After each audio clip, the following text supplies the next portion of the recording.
Imagine waking up one day in a world where everything you've ever been taught about history feels like a carefully layered illusion. Truth wrapped in myth, facts buried beneath the shifting sands of time, and the most influential figure in all of Western civilization reduced to a whisper of speculation. A name spoken by billions, echoed in cathedrals, invoked in suffering and in triumph, yet to some this name remains a ghost. Skeptics lean in with narrowed eyes, but where's the proof? What if Jesus of Nazareth was never real? What if the man whose teachings shaped empires, who reshaped the moral architecture of the world, who millions call Savior, was merely an elaborate myth, nothing more than a theological construct designed to pacify the masses or consolidate power? You find yourself frozen in thought. If he didn't exist, then what are we worshiping? What are we forgiving? What are we hoping for? And yet, there's the paradox. The man who may not have existed is the very axis upon which much of human civilization spins. His teachings have sparked revolutions, comforted the dying, and inspired the arts, the sciences, politics, love itself. How could someone so absent be so ever-present? And if the evidence pointing to his existence has been erased, altered, or buried, who did it? And why? We assume history is a record of objective truths, a cataloging of dates, names, and artifacts in dusty museums. But history is often written not by the victors, but by those with the most to gain from forgetting. Erasure can be more powerful than invention. What if the narrative of Jesus' myth was carefully constructed not to dismiss him, but to obscure him? Not to deny the man, but to dilute the force of the truth he carried? There's something haunting about standing in the ruins of suppressed memory. Did we forget Jesus the man because it was safer to remember Jesus the God? Or did those in power selectively reshape what we're allowed to call history, rewriting the script to turn a radical, flesh-and-blood revolutionary into something more manageable, predictable, divine?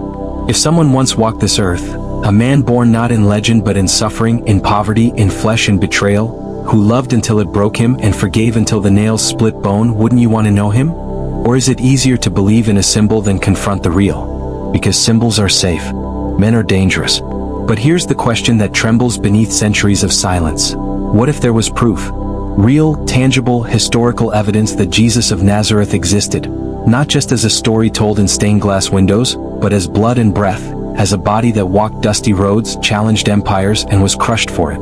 And what if that proof has always been there, sideways and half-lit, buried under the weight of agendas that feared it? Would you look for it? Would you want to see? Because here lies the unbearable tension. If Jesus did exist, not merely as a religious figure but as an unignorable intrusion into history, a man whose life was so incendiary it shook empires and forced God into flesh, then we are no longer observing the myth. We're implicated in the reality. You don't get to dismiss a myth, but you can crucify a man. So ask yourself, what makes more sense?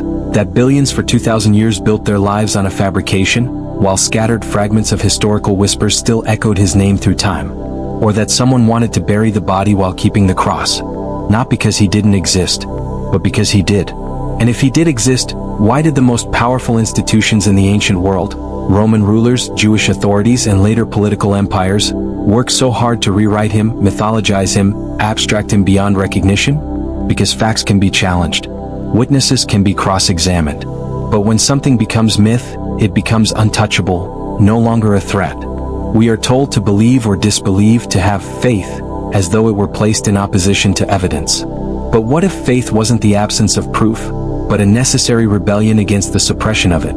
Somewhere, in the scrolls of dusty libraries, in the corners of Roman archives, in the oral traditions of early cultures turned to ash, lie remnants, fragments of forgotten documentation, subtle confirmations, secular observations, that the man existed, that he was more man than myth and more truth than tradition wants him to be.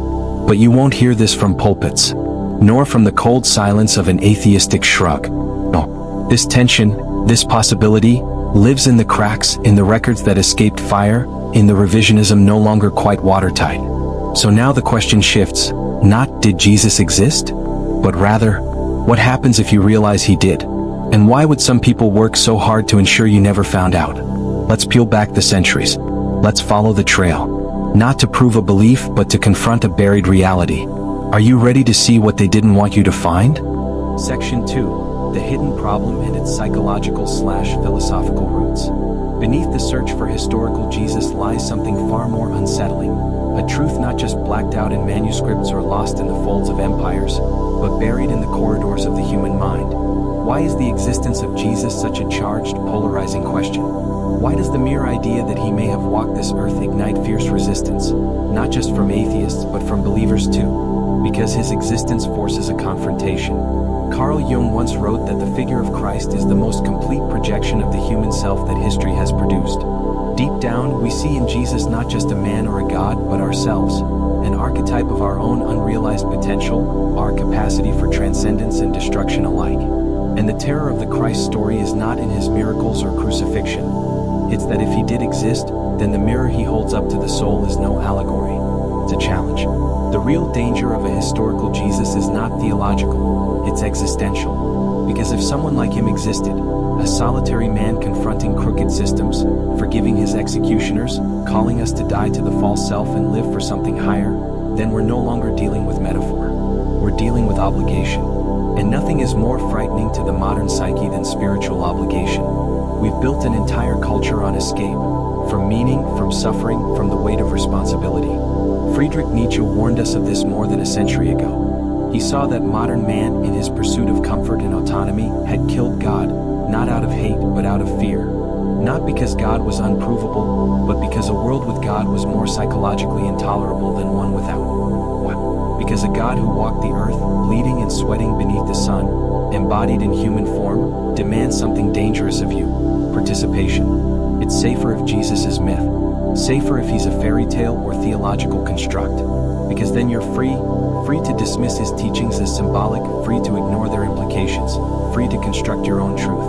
But what if truth isn't yours to invent? What if it's something you inherit, something that precedes you, embedded in the fabric of existence in silence? Philosopher Jean-Paul Sartre believed that man is condemned to be free, that in the absence of a divine map, every choice falls heavy with invention.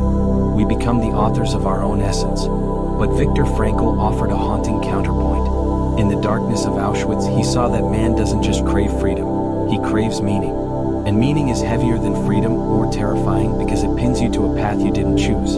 So what if Jesus, the man, not the myth, proves that meaning precedes us? That it's already woven into the world before we arrive? That's the hidden battle here. It's not just about archaeology, documents, or ancient politics. It's about the psychological recoil we experience when we're asked to face a truth that demands our transformation. And no figure, real or imagined, demands more transformation than Jesus of Nazareth. Arthur Schopenhauer, driven by a bleak philosophy of suffering, claimed that the world itself is a mistake, that to live is to ache without consolation. But even in his despair, he saw something almost divine in the capacity for self-denial, something Christ-like. The idea that suffering could be voluntarily embraced, not just endured, was, to Schopenhauer, the faintest glimmer of redemption in an otherwise pointless world. Here's the wound behind our skepticism. If Jesus existed, then love can no longer be treated as sentiment. It must be treated as truth. And that changes everything. Because Jesus didn't just preach love, he embodied it through action, sacrifice, and confrontation with injustice.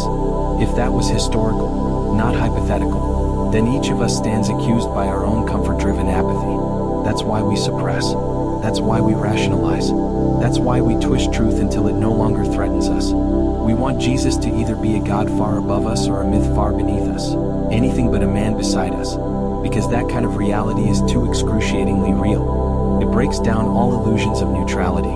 With a mythical Jesus, you can shrug and say, nice story. But with a historical Jesus, you have a choice, and every choice creates a cost. So the hidden problem isn't lack of evidence. It's psychological resistance. The gospel, if rooted in history, doesn't allow for spectators. You're either following Christ, or you're walking away knowing you didn't. That's not just a personal challenge, it's a societal one too. Every system built on control, conformity, and commodification, every political machine that operates on fear or self-interest, is threatened by the example of someone who lived by transcendent love and truth, even to death. Jesus, the man, doesn't just offer moral suggestions. He exposes our lies, our cowardice, our refusal to confront power. This is why figures like Aldous Huxley admitted something most won't, that we avoid truth not because it's false, but because it's inconvenient. In Brave New World, Huxley envisioned a society built on distraction, comfort, and psychological anesthesia, the exact tools our culture now uses to avoid confronting the sheer implications of truth. A society obsessed with entertainment and self-expression will suffocate under the weight of anything ultimate. Pharisees in robes once crucified. Now we crucify via laughter, cynicism, indifference. And so we arrive at the core of this buried reality. The question of Jesus' existence isn't merely historical or religious. It's existential, a litmus test of your soul. It forces you to ask, do I want him to be real? Am I willing to change if he is? And if not, then maybe, just maybe, my denial isn't intellectual. It's self-protection disguised as reason. So before we comb through the ancient evidence, before we examine the documents, the records, the silences shouted over centuries, pause here, because it may not be that Jesus never existed. It may be that we, as a civilization, could not bear for him to have existed, and so we buried the trail. But not all things stay buried, not forever. Let's turn now, not just to the absence of myth, but the presence of evidence. Because once the dust settles, something uncontrollable begins to emerge from the shadows. Something that has slipped its way through time, through state censorship, theological distortion, historical revisionism. A trail of truth that points, again and again, not toward a God too far above or a legend too wide to grasp, but toward a man who was, and is, far too real. Section 3, the unseen consequences. Let's say, just for a moment, that Jesus did exist. Not as metaphor, nor symbol, nor carefully curated theology, but as a man rooted in historical dust. A man with muscles and hunger, with blood that clothed his bones, who could laugh and spit and feel betrayal twist inside his ribs. If that's true, then we've made a catastrophic miscalculation. Because erasing a real person doesn't merely delete his biography, it rewrites the collective conscience of the world. What we believe about Jesus is not just a matter of doctrine.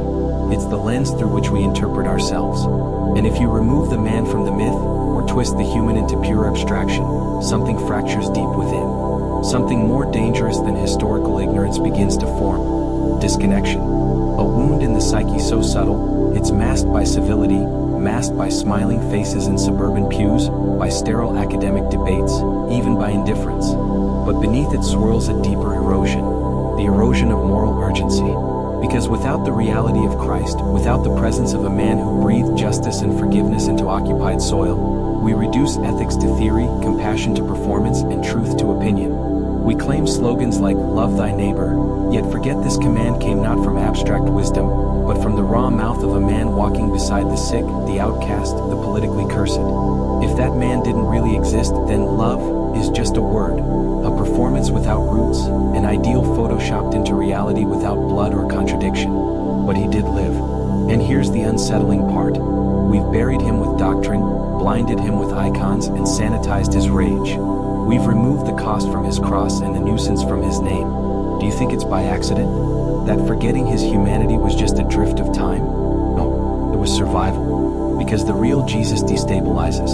He threatens the psychological scaffolding that allows society to function on status, greed, and the illusion of moral neutrality. Imagine, again, a young Jewish peasant who confronts empire not with an army or politics or ideology, but with radical compassion and disturbing truth, who walks into temple courts to flip tables, who embraces prostitutes, dines with tax collectors, touches lepers, and accuses both church and state of hypocrisy so blatant it begs for crucifixion.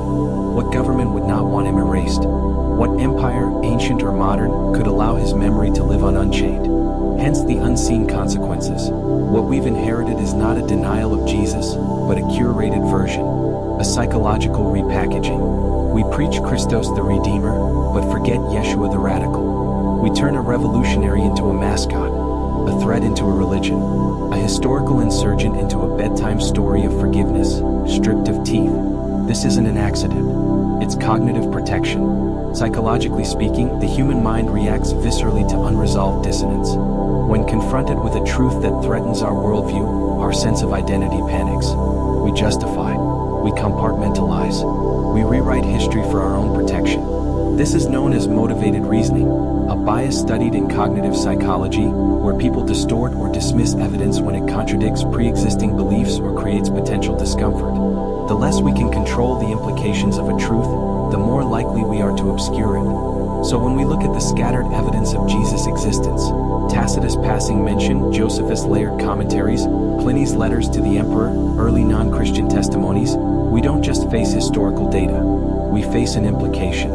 We face the terrifying possibility that what he said about love, judgment, truth, and sacrifice was not a religious suggestion but a statement of inevitable reality, and that, for the modern mind, is unbearable, because we are children of irony. Born into a postmodern world where everything is a construct, every truth can be deconstructed, and all meaning is malleable, until we are face to face with something indestructibly real. Jesus cuts through the spiritual relativism we've worked so hard to depend on. A real Jesus demands a real response, not an emotional high, not a well-crafted Instagram post, but a confrontation of conscience. We talk about human rights, but who first declared the absolute value of the lost, the poor, or the powerless before this man, who lived it more violently? The historical Christ wasn't a state propagandist or philosophical abstraction. He was a person who chose to confront evil in its rawest forms, with his body, with his silence, with his death. Remove that from history and what you're left with isn't liberation, it's amnesia. Your concept of love is unrooted, your hope, untethered, justice, a hierarchy of feelings and revenge rather than sacrifice. And the paradox deepens. The further you drift from the real Jesus, the louder the religious noise becomes. Megachurches, political Christianity, prosperity gospels, institutional dogma. Noise instead of presence, because noise protects against contact. What no one tells you is that forgetting the historical Jesus doesn't kill his memory, it mutates it. He becomes everything and nothing. Different Jesuses appear: the cozy moralist, the woke reformer, the nationalistic warrior, the religious mascot. All these roles, crafted by political systems, denominations, or personal projections, serve not to reveal Jesus but to bury him under access points that avoid commitment. But the evidence is still there, not in overwhelming waves, no, because the truth rarely screams. It waits persistently in the background, in Roman archives written by hands with no faith to preach, in Jewish commentaries hostile to Jesus yet unable to ignore him, in the survival of a community of followers who had nothing to gain but death, in the very fact that an executed, illiterate carpenter became the pivot point of Western time itself. No myth does that. No literary symbol convicts soldiers, inspires martyrs, threatens dictators, comforts orphans, and haunts centuries of art and philosophy with such relentless gravity. Only presence does that, but you're never taught to see it. Because the ultimate consequence of forgetting the human Jesus is not that religion collapses, it's that it survives in a disfigured form. It becomes ideology without incarnation, ritual without revolt, culture without cross. And in that empty shell, our society continues, functioning, progressing, distracting, until one day we wake up and ask, why does nothing satisfy? Why does it all still feel hollow even now? Because we traded the man for the myth. We crucified presence and worshipped memory. But memory, as powerful as it is, cannot redeem what only truth can. And truth, real truth, comes wrapped in paradox, in flesh, in contradiction. The unseen consequence of forgetting Jesus' historical reality is that we forget the path to our own. How can you find your way if the light itself has been buried? But maybe not completely, because now the trail reveals itself. And if you're willing to follow it, if you're willing to see not just what was buried but why, then what you uncover next might not just restore faith. It might shake your reality at its core. Let's follow the evidence. Let's trace what remains. Not because we need another sermon, but because truth is rising from the grave of history. And it's not done speaking. Section 4, The Rebellion, How to Break Free. You felt it, haven't you? That sharp, quiet stir beneath your ribs, like something ancient and ignored is beginning to murmur its protest. A rebellion not of swords, but of conscience. Not against empires, but against illusions. Because once you begin to see through the burial, once you glimpse the silhouette of Jesus not as myth or mascot but as presence, raw, human, disruptive, something happens that no high church mass or angry skeptic debate can prepare you for. You remember who you are. This is the turning point. The resurrection not of a dead man, but of a dead part of your soul. The rebellion begins precisely when you realize you've been lied to, not by accident, but by design. That you were shaped not merely by lies told, but by truths quietly buried. Buried because they were dangerous.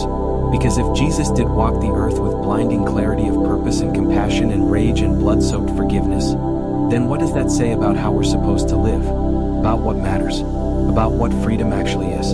You were taught, subtly, politely, that faith was something inherited, managed, institutionalized. Or worse, that it was an escape hatch from reason. that it belonged in childhood but not in crisis, in guilt but not in logic. But Jesus defies all of it. He was not born into a palace. He didn't align with the powerful, nor speak in sanitized platitudes. He entered the dirt and mess, the scandal of peasantry, imperial oppression, religious corruption, and he confronted it, with words that weren't safe, with actions that endangered him, with a love that refused anesthesia.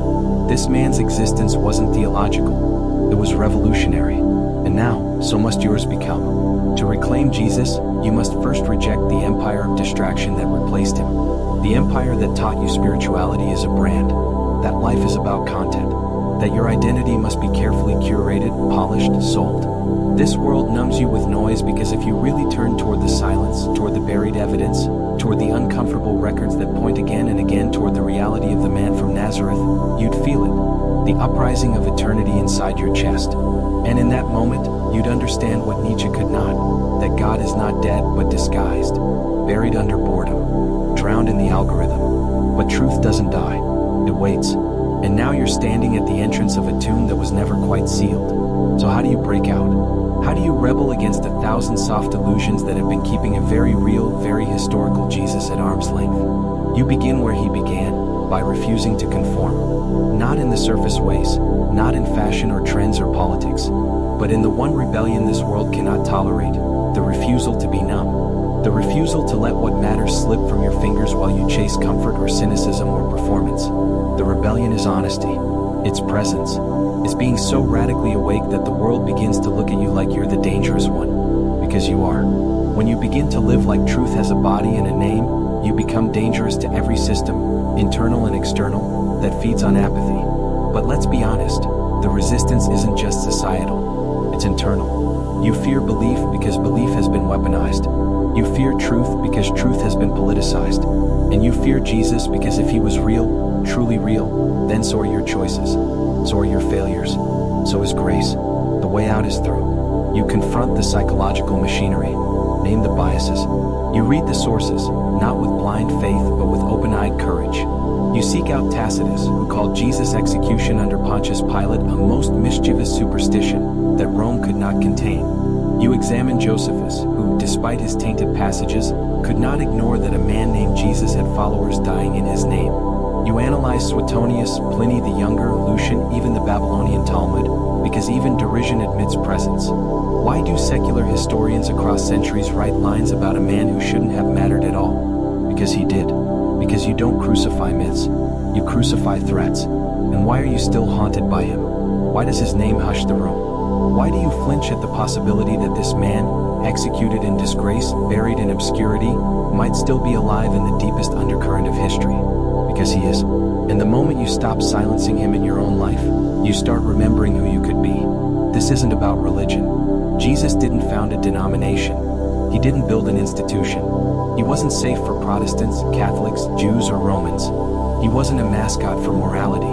He was the collision point between eternity and time. And if you believe that perhaps the carpenter is more than myth, you no longer need to wait for permission to start walking differently.